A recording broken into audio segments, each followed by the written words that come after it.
इस समय हम लोग हैं बलिया नगर विधानसभा 361 क्षेत्र में। आवास विकास कॉलोनी है और ये स्थान वो स्थान है जहां पर नगर विधानसभा के प्रत्याशी दयाशंकर सिंह की जीत की रणनीति बनी और यहीं से उनकी जीत की परिणति भी हुई।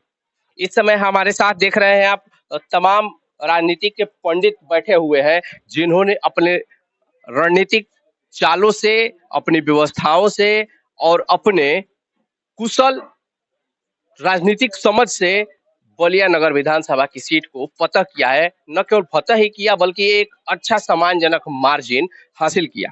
आज बड़ी फुर्सत में सभी लोग बैठे हैं और उन्हीं लोगों से हम उनकी राय लेंगे, जानना चाहेंगे कि वो क्या मुद्दे थे, वो कौन सी रणनीति थी जिनके तहत चले और विजय को हासिल किए। तो सर बताएं, कैसे आप लोग 361 की यहाँ, क्योंकि बलिया में हम लोग बैठे हैं तो बलिया की ही बात करेंगे, 361 की इस लड़ाई को फतह किए हैं। पहले मैं अपना परिचय आपको दे दूं।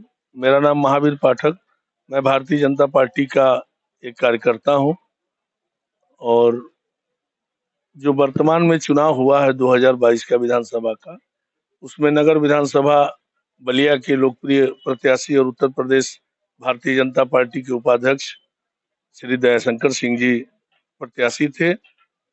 इस चुनाव की विजय का श्रेय बलिया की तमाम जनताओं का है। यह चुनाव जात पात से ऊपर उठ के हुआ है। यह चुनाव दयाशंकर सिंह के विचारों का और भारतीय जनता पार्टी की नीतियों पे हुआ है। वशिष्ठ दत्त पांडे, भारतीय जनता पार्टी। तो पांडे जी, वो क्या रणनीतियां थी जिसके तहत आप लोग एक अच्छे मार्जिन से यहाँ पर जीत हासिल किए हैं? रणनीति क्या थी? पूरे उत्तर प्रदेश में भारतीय जनता पार्टी की अपनी रणनीति थी, जो आम जनता को सीधे सीधे शासन द्वारा मूलभूत सुविधाओं को उपलब्ध कराया गया है। वो अपने आप में एक रणनीति है और उसी रणनीति के तहत पूरे उत्तर प्रदेश में लगायत बलिया नगर विधानसभा भारतीय जनता पार्टी प्रचंड बहुमत से चुनाव जीती। नहीं, जहां तक देखा जाए यहीं पर समाजवादी पार्टी और गठबंधन ने 4 सीटें जीत ली और आप लोगों ने सदर, किसी भी जिले की सदर की सीट उस जिले की जान कहलाती है, उस जान कहलाती है और आप लोगों ने उस जान को निकाल लिया है और जिले में एक सबसे बड़ी मार्जिन से जीता है। तो वो किस परिप्रेक्ष्य में आप देखते हैं? देखिए, जहाँ तक जिले में आप 7 सीट की बात किए हैं, तो बहुत पूर्व से ही बलिया नगर विधानसभा भारतीय जनता पार्टी की दृष्टि से, संगठनात्मक ढांचे की दृष्टि से और यहाँ का जो सामाजिक संरचना है, उस दृष्टिकोण से बलिया नगर विधानसभा भारतीय जनता पार्टी निश्चित रूप से भारतीय जनता पार्टी का समर्थक यह विधानसभा प्रत्याशी है और अधिकाधिक संख्या भारतीय जनता पार्टी के समर्थक लोग इस विधानसभा में रहते हैं। जहां तक रही 7 सीटों का, तो भारतीय जनता पार्टी यहाँ तो चुनाव जीती है। हमारे प्रदेश के उपाध्यक्ष जी चुनाव लड़े हैं, लेकिन एक भारतीय जनता पार्टी के कार्यकर्ता होने के नाते, पुराने कार्यकर्ता होने के नाते निश्चित रूप से यह मेरा मानना है कि स्थानीय स्तर पर नेतृत्व को नहीं, कोई चूक नहीं हुई है। स्थानीय स्तर पर नेतृत्व को आत्ममंथन करने की आवश्यकता है। यह एक भारतीय जनता पार्टी के कार्यकर्ता होने के नाते मेरा मानना है। बहुत बहुत शुक्रिया। अब हम बात कराएंगे बलिया नगर विधानसभा की। जहां तक बात की जाए तो अर्जुन के साथ सारथी की तरह हमेशा लगे रहने वाले वीरेंद्र पाठक और टून जी से, जिन्होंने पहले दिन से और आज तक कंधा से कंधा मिला के दयाशंकर सिंह के साथ काम किया और इस विजय श्री को प्राप्त किया। पाठक जी, आपका परिचय मैं आपके मुंह से न करा के, क्योंकि सभी लोग जानते हैं और अब की कैसे आप परिचय के मोहताज भी नहीं है जिले में। तो आप क्या रणनीतियां थी कि दोनों लोग एक साथ रहे, दिन रात रहे और फिर आज इस मुकाम पर है? देखिए, बलिया विधानसभा के लिए मैंने भी आवेदन किया था। यहाँ के प्रत्याशी के रूप में मैंने आवेदन किया, लेकिन दयाशंकर जी काफ़ी सीनियर लीडर हैं भारतीय जनता पार्टी के और पार्टी ने इन्हें प्रत्याशी घोषित किया। उसी वक्त हम लोग ये डिसाइड किए थे कि जो भी प्रत्याशी आएगा, अगर हमें टिकट मिलता है ठीक है, नहीं तो जो भी प्रत्याशी आएगा तो हम लोग पूरी तरह से तन मन धन से उसकी मदद करेंगे और इस सीट को जिताएंगे।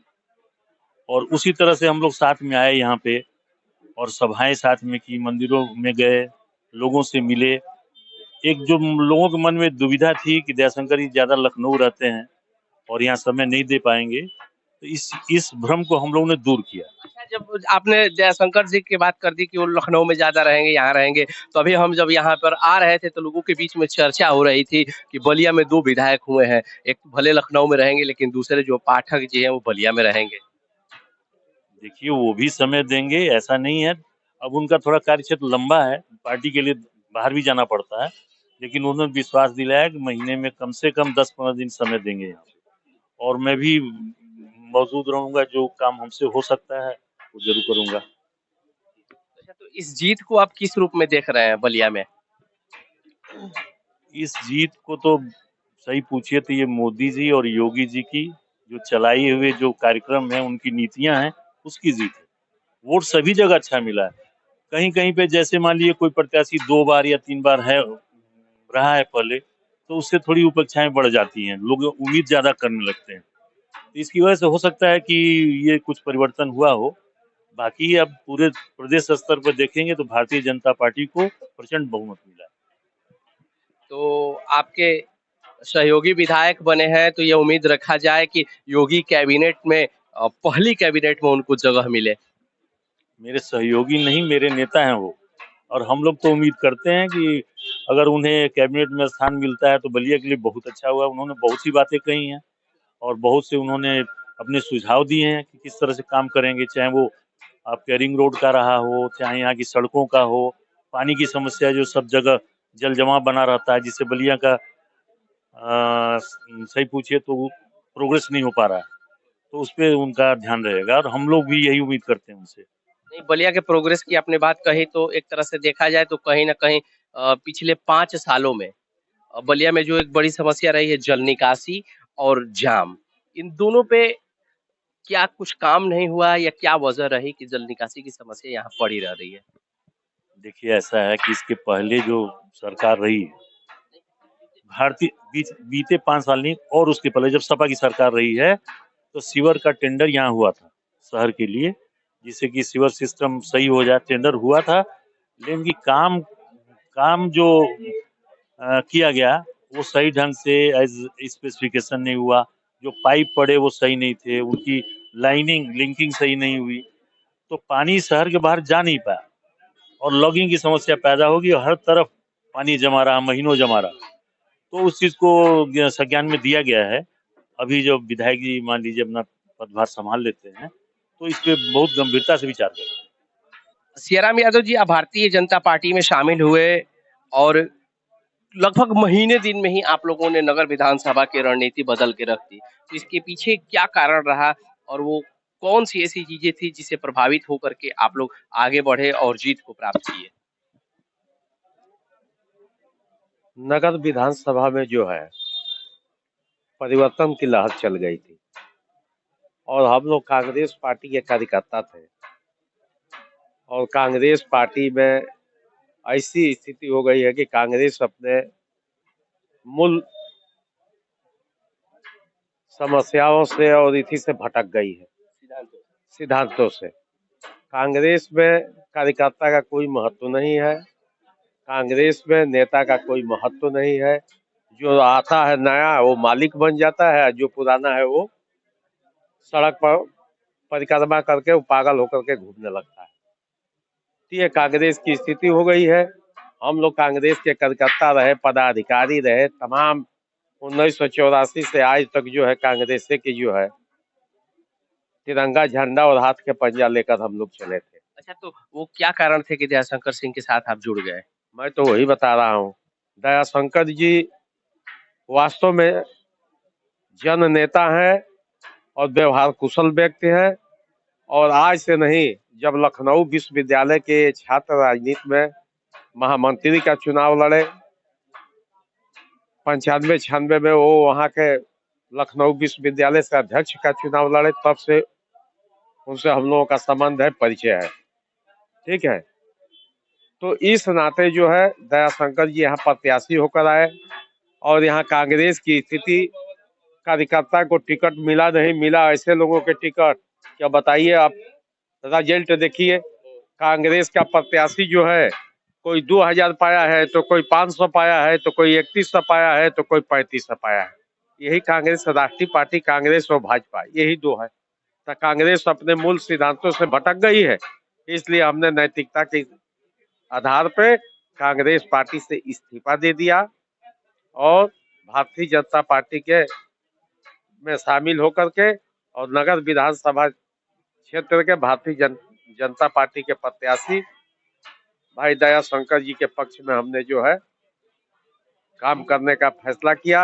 हम लोगों के बड़े भाई टून जी पाठक जी हैं, ये हमारे नेता रहे स्वर्गीय बच्चा पाठक जी, उनके ये भतीजा हैं। इनकी राजनीतिक विरासत को इन्होंने ही संभाला है। तो जब ये भारतीय जनता पार्टी में है, भारतीय जनता पार्टी में एक से एक लोग शामिल हो गए, तो हम लोगों जैसे कार्यकर्ता, जहाँ तमाम कार्यकर्ताओं का जहाँ मान सम्मान मिलता है, वहाँ हमारे जैसा भी कार्यकर्ता रहना पसंद करता है। इसलिए हमने नैतिकता के आधार पर इस्तीफा दे करके कर्मयोगी जननायक और विकास के रूप में दया शंकर जी बलिया का वो विकास का काम करेंगे जो आज तक किसी ने किया नहीं है।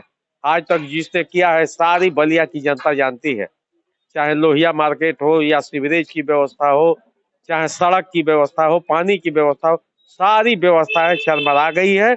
और यहाँ जो है, हमको तो कभी कभी सोचते हैं कि बताइए, ये बलिया चंद्रशेखर जी यहाँ से प्रधानमंत्री रहे, जनेश्वर जी केंद्रीय मंत्री रहे, तमाम लोग यहाँ, यानी कि पहले विकास नहीं हुआ जो कि अब उम्मीद जताई जाए कि अब होगा। उम्मीद नहीं, मैंने ये अपने आंखों से देखा है। दो आदमी को इस जिले में, हम लोग जगन्नाथ चौधरी, बच्चा पाठक, काशी मिश्र, भोला पाणे के सानिध्य में हम लोग राजनीति किए हैं कांग्रेस पार्टी का। जब बलिया की जनता ने जगन्नाथ चौधरी जैसे व्यक्ति को लोकसभा में भेजी थी, तो राजीव गांधी के बाह पकड़ करके जगन्नाथ चौधरी ने छोटी लाइन से बड़ी लाइन का काम कराने का काम किया। वैसे ही भाई दया शंकर जी, पूरा जनमानस ने देखा है कि जब मोदी जी बलिया आए थे, तो मोदी जी ने व्यक्तिगत दया शंकर जी से बात करके और दया शंकर जी से कहा कि तुम जीत कराओ। इन्होंने कहा कि ये 10 लाख करोड़ रुपया दीजिए हमको कि बलिया के मैं विकास कराऊं, कोई विकास का काम नहीं हुआ है। उन्होंने कहा कि जीत कराओ, जो तुम कहोगे। तो पूरे भारत का विकास मोदी जी करा रहे हैं, पूरे प्रदेश का विकास योगी जी करा रहे हैं, और बलिया का विकास निश्चित ही दया शंकर जी कराएंगे। और बलिया में जाम की समस्या है, बलिया में सड़क की समस्या है, बलिया में पुल की ओवर ब्रिज की समस्या है, बलिया में बाईपास की समस्या है, बलिया में सीवरेज की समस्या है, बलिया में लोहिया मार्केट चालू कराने की समस्या है, और बलिया में जो कालाबाजारी या घोटाला हुआ है उसकी भी जांच करा करके, और बाबा बुलडोजर जो है, बुलडोजर चलेगा बलिया में, और इसमें कहीं दो राय नहीं है। और दया शंकर जी जैसा व्यक्ति तो मैं देखा हूँ कि छात्र राजनीति से लेकर के आज भी जनमानस में, कल इतने जन सैलाब उमड़ गया था जीतने के बाद, नौजवानों की इतनी भीड़ थी कि जिसका हम देख करके चकित लगा। मुझे फक्र है कि मैं भारतीय जनता पार्टी में दया शंकर जी जैसे नौजवान ऊर्जावान नेता के नेतृत्व में काम करने का फैसला लिया है। धन्यवाद। तो ये देखा आपने कि ये बलिया के वो महारथी थे जिन्होंने पर्दे के पीछे काम किया, फ्रंट पे काम किया और इस जीत को हासिल किया।